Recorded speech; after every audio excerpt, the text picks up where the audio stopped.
...215 congressmen na pumirma sa impeachment ni Sara. Ito na, nag-post ito rin 30 minutes ago. Mag-research po si Tio Ito ang post niya, remember their names, the 215 idiots. Okay, so number 1 na pumirma, Ferdinand Marcos.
Mr. Speaker, I move to take up additional reference of business. The Secretary General is directed to read the additional reference of business. Additional reference of business, verified complaints for impeachment. Impeachment complaint against Vice President Sara Duterte filed by at least one-third of all the members of the House of Representatives on February 5, 2025. Impeachment complaint filed against Vice President Sara Duterte, filed by Teresita Quintos Deles, Father Flaviano, SBD Gary Alejano et al., and endorsed by Representative Percival B. Sendanya of the Akbayan Party List on December 2, 2024. Impeachment complaint filed against Vice President Sara Duterte, filed by Teodoro Casino, Lisa Masa, Nery Colamares, et al., and endorsed by Representatives Franz de Castro of the ACT Teacher Party List, Representative Arlene D. Brosas of the Gabriela Party List, and Representative Raul Daniel A. Manuel of the Kabataan Party List on December 4, 2024. Impeachment complaint filed against Vice President Sara Duterte, filed by Reverend Father Antonio Labiao Jr., Reverend Father Rico P. Ponce, Reverend Father Dionisio B. Ramos et al., and endorsed by Representative Gabriel H. Bordado Jr. of the 3rd District of Camarines Sur, and Representative Lex Anthony Chris A. Colada of the AMBIS OWA party list on December 19, 2024. Majority Leader. Mr. Speaker, today as provided for in our additional reference of business, a verified impeachment complaint against Vice President Sara Duterte has been filed by at least 1/3 of all the members of the House of Representatives on February 5, 2025. Mr. Speaker, for the record, may we inquire from the Secretary General the total membership of the House as of today, February 5, 2025. The Secretary General will please respond. Mr. Speaker, as of the present, the total number of members of the House of Representatives is 306. The Majority Leader is recognized. Mr. Speaker, may we inquire from the Secretary General how many members of the House verified and swore before him the impeachment complaint? Secretary General, please respond to the query of the Majority Leader. Yes, Mr. Speaker. Pursuant to Section 14, Rule 4 of the Rules of Procedure, in impeachment proceedings, the total number of House members who verified and swore before me this impeachment complaint is 215 House members.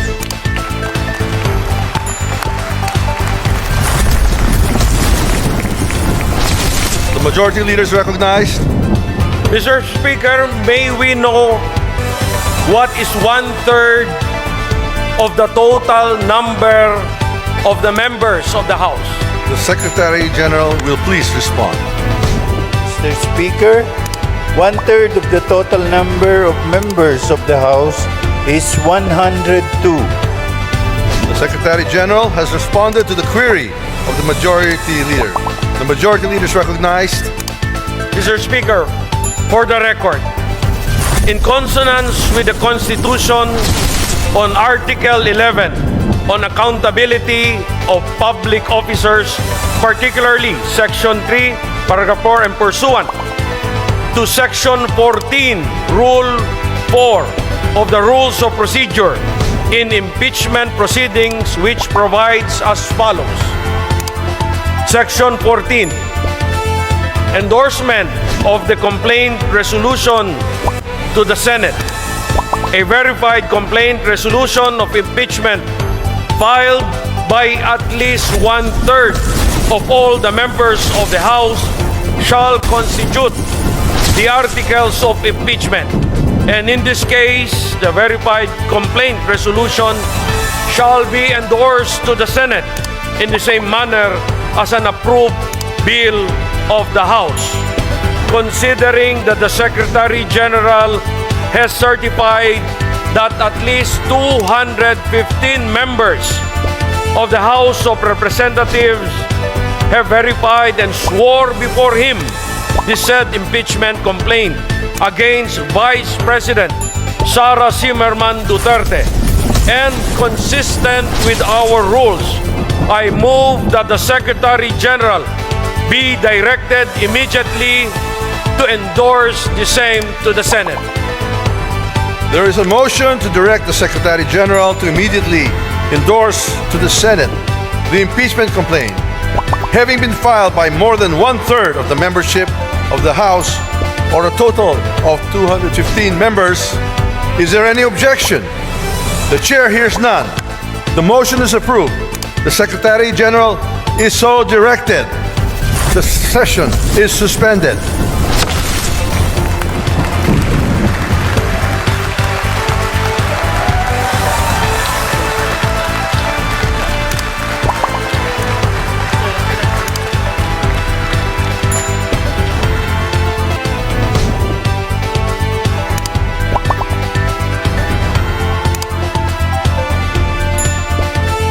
Mr. Speaker, in accordance with Section 16, Rule 6 of the Rules of Procedure in impeachment proceedings, I move to elect the following members of the House of Representatives as prosecutors in the trial on the impeachment complaint filed against Vice President Sara C. Duterte. Representative Jervil Jinky Beatrix Luistro. Representative Romeo M. Acop. Representative Ramon Rodrigo Gutierrez. Representative Joel R. Chua. Representative Raul Angelo Gil Bongalon. Representative Loreto B. Acharon. Representative Marcelino C. Libanan. Representative Arnan C. Panaligan. Representative Isabel Maria Zamora. Representative Lawrence R. Defensor. And Representative Jonathan Keith T. Flores. I so move, Mr. Speaker. There is a motion to elect the aforementioned members as prosecutors in the trial of the impeachment complaint against Vice President Sara Z. Duterte.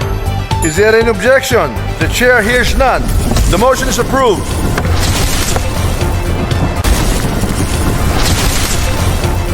The majority leader is recognized. Mr. Speaker, in the additional reference of business earlier read by the Secretary General, there are 3 other impeachment complaints filed against Vice President Sara C. Duterte.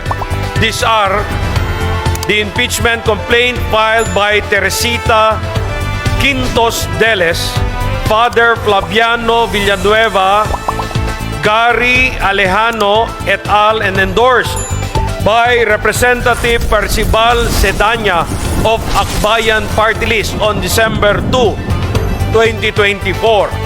Next is an impeachment complaint filed by Teodoro Casino, Lisa Masa, Nery Colmenares et al.